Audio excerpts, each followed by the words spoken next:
Is that the new mantra, a calibrated lockdown? And who decides this?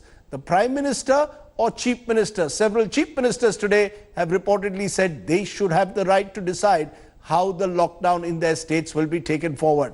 I'm joined at this moment by Sachin Pilot, the Deputy Chief Minister of Rajasthan, is my first guest as we go state by state. Appreciate your joining us, Mr. Pilot. It seems that there is no consensus at the moment over how lockdown 4.0 is to be taken forward. Some states like yours are reportedly calling for a calibrated lockdown, but a Congress-ruled state like Punjab and one where you share power like Maharashtra are saying we need a further strict extension of the lockdown. Well, it's not totally surprising that different states are asking for different things because every state has a different danger level for the coronavirus. But I think ultimately we must realize whether it's the state governments or the government of India, our collective objective is to contain the spread of virus, to test, to isolate, to treat, and to make sure least minimum harm comes to our people.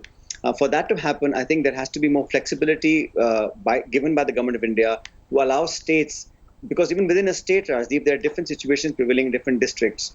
Now, just to make a point, this green, orange, and red zoning business was done by New Delhi. I think the governments of the states, the chief ministers, and all of us know probably a bit more about our states than the government of India and some officers sitting in New Delhi. So there has to be a sort of a middle path where you cannot now, 50 days later, lockdown 1 was different to lockdown 3. Already we are hearing about trains moving, the airport in Delhi getting ready for first flights, etc. So we'll have to ultimately limp back into normalcy, whatever the new normal may be, because this virus is here for some time to stay. How best we can deal with it, we'll need our financial muscles back on.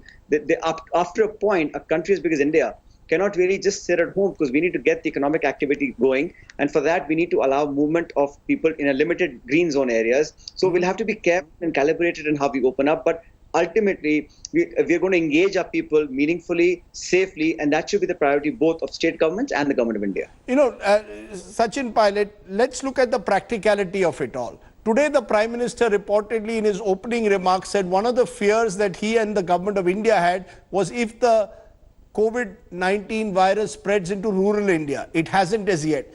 So he was concerned about that. Yours, for example, is a largely rural state. At the moment, the lockdown, the maximum cases have been reported in the big cities. Do you believe, therefore, the lockdown should be restricted to those big cities only? The 12 or 13 major metros and the containment zones there. And in the rest of India, we will need in lockdown 4.0 far greater relaxation.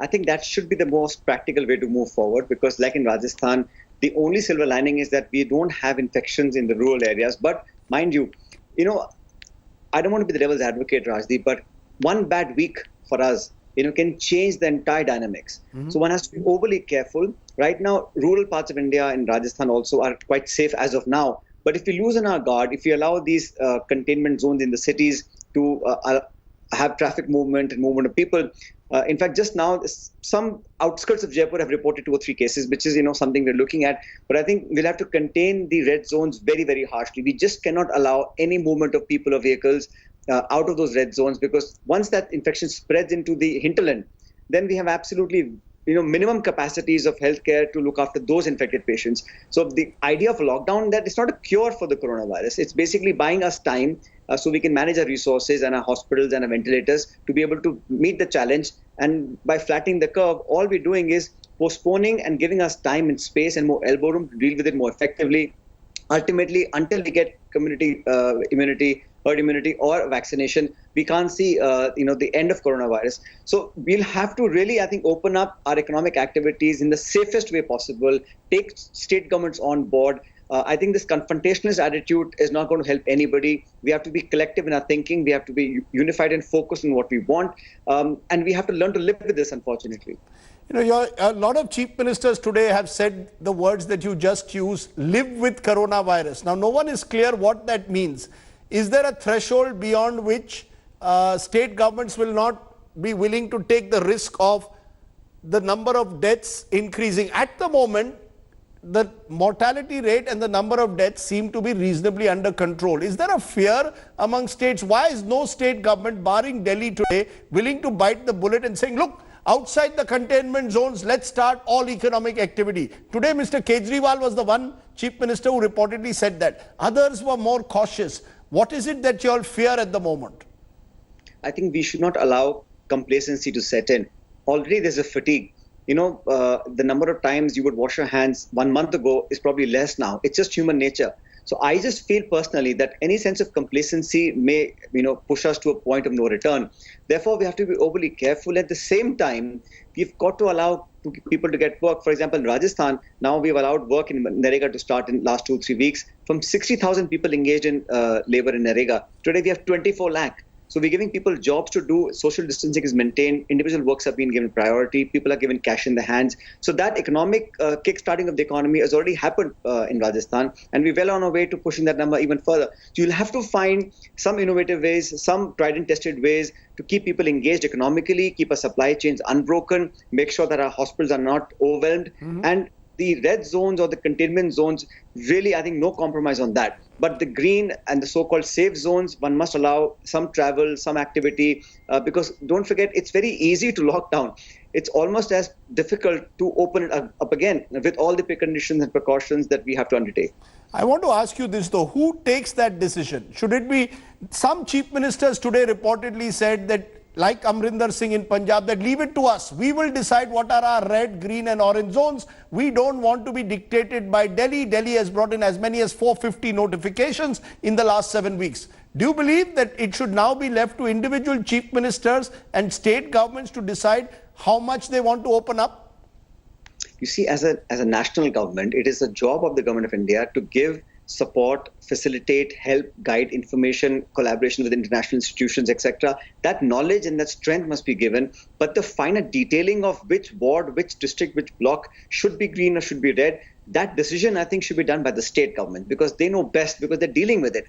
I don't think someone sitting in South Block or North Block will have an idea what's happening in Trivandrum or Meghalaya or in Jodhpur. So you've got to allow the state governments to take that call. And of course, state governments must consult with Health Ministry and Home Ministry to move forward. So I think it's better to have a collaborative stakeholdership approach as opposed to Tera Mera. I think that's not the time to do this. Okay. Sachin Pilot, you've given us your perspective and importantly said now that you want a collaborative exercise in which state government, state chief ministers now are allowed to decide particularly on red, green and orange zones and the way forward. I appreciate your joining us, Mr. Pilot, at the top. You wanted to make one last point? I want to make one point. Yes. All these meetings are great, but up until today, there has been no state-specific funding given by the government of India. All of this talk is great, but unless you give financial resources to the states, how are we expected to fight this battle in the hospital beds in our towns and cities? Ultimately, it's the states that are coughing up the resources to battle COVID-19. So Government of India must give a state-specific funding to all the states to see us through. Very, very critical point again, which we are going to explore because remember, many state governments are complaining they don't have enough funds to fight COVID at the moment. Appreciate your joining us. Sachin Pilot, as always, very clear at the top of the news today. Let's go then. Hello everyone, this is Rahul Kamal here. Hope you enjoyed this video. For the latest news and analysis, like and subscribe the India Today YouTube channel and don't forget to press the bell icon to stay updated.